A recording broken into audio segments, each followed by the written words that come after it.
प्रधानमंत्री नरेंद्र मोदी का मन की बात कार्यक्रम आम आपण को तार सीधा प्रसारण शुणा चाहबू। ने पूरे विश्व का ध्यान आकर्षित किया, मानव मन को झकझोर दिया। आप सब लोगों ने टीवी पर देखा होगा, थाईलैंड में 12 किशोर फुटबॉल खिलाड़ियों की टीम और उनके कोच घूमने के लिए गुफा में गए। वहां आमतौर पर गुफा में जाने और उससे बाहर निकलने उन सब में कुछ घंटों का समय लगता है, लेकिन उस दिन किस्मत को कुछ और ही मंजूर था। जब वे गुफा के भीतर काफी अंदर तक चले गए, अचानक भारी बारिश के कारण गुफा के द्वार के पास काफी पानी जम गया। उनके बाहर निकलने का रास्ता बंद हो गया। कोई रास्ता न मिलने के कारण वे गुफा के अंदर के एक छोटे से टीले पर रुके रहे, और वो भी 1-2 दिन नहीं, 18 दिन तक। आप कल्पना कर सकते हैं, किशोर अवस्था में सामने जब मौत दिखता हो और पल पल गुजारनी पड़ती हो, तो वो पल कैसे होंगे। एक तरफ वो संकट से जूझ रहे थे, तो दूसरी तरफ पूरे विश्व में मानवता एकजुट होकर के ईश्वर दत्त मानवीय गुणों को प्रकट कर रही थी। दुनिया भर में लोग इन बच्चों के सुरक्षित बाहर निकालने के लिए प्रार्थनाएं कर रहे थे। यह पता लगाने का हर संभव प्रयास किया गया कि बच्चे हैं कहां, किस हालत में हैं, उन्हें कैसे बाहर निकाला जा सकता है। अगर बचाव कार्य समय पर नहीं हुआ तो मानसून के सीजन में उन्हें कुछ महीनों तक निकालना संभव नहीं होता। खैर, जब अच्छी खबर आई तो दुनिया भर को शांति हुई, संतोष हुआ। लेकिन इस पूरे घटनाक्रम को एक और नजरिए से भी देखने का मेरा मन करता है। ये पूरा ऑपरेशन कैसा चला, हर स्तर पर जिम्मेवारी का जो एहसास हुआ वो अद्भुत था। सभी ने, चाहे सरकार हो, इन बच्चों के माता पिता हो, उनके परिवारजन हो, मीडिया हो, देश के नागरिक हो, हर किसी ने शांति और धैर्य का अद्भुत आचरण करके दिखाया।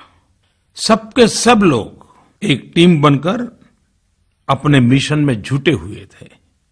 हर किसी का संयमित व्यवहार, मैं समझता हूं, एक सीखने जैसा विषय है, समझने जैसा है। ऐसा नहीं कि माँ बाप दुखी नहीं हुए होंगे, ऐसा नहीं कि माँ की आंख से आंसू नहीं निकलते होंगे, लेकिन धैर्य, संयम, पूरे समाज का शांतचित्त व्यवहार, ये अपने आप में हम सब के लिए सीखने जैसा है। इस पूरे ऑपरेशन में थाईलैंड की नौसेना के एक नौजवान को अपना जान भी गंवानी पड़ी।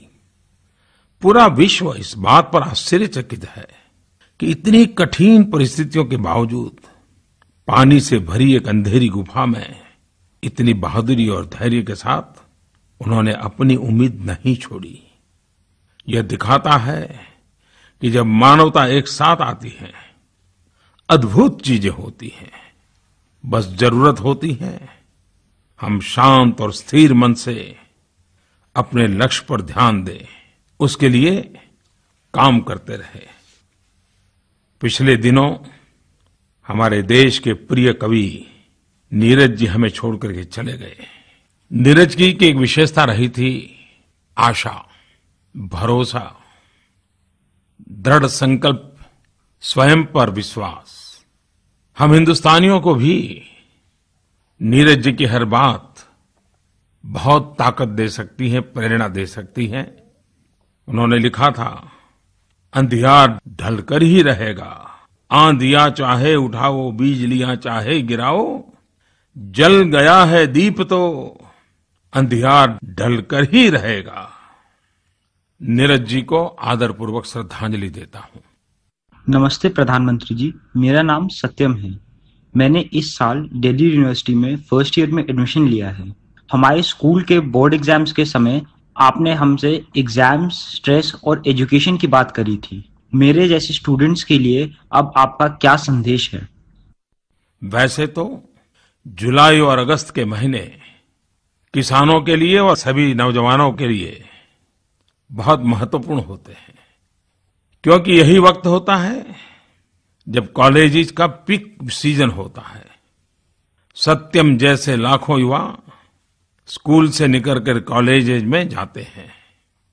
अगर फरवरी और मार्च एग्जाम्स, पेपर्स, आंसर्स में जाता है, तो अप्रैल और मई छुट्टियों में मौज मस्ती करने के साथ साथ रिजल्ट्स जीवन में। तो आपण शुणुंट प्रधानमंत्री नरेंद्र मोदी को मन की बात कार्यक्रम 46तम संस्करण में संबोधन करुछंती देशवासी को रेडियो माध्यम प्रधानमंत्री नरेंद्र मोदी।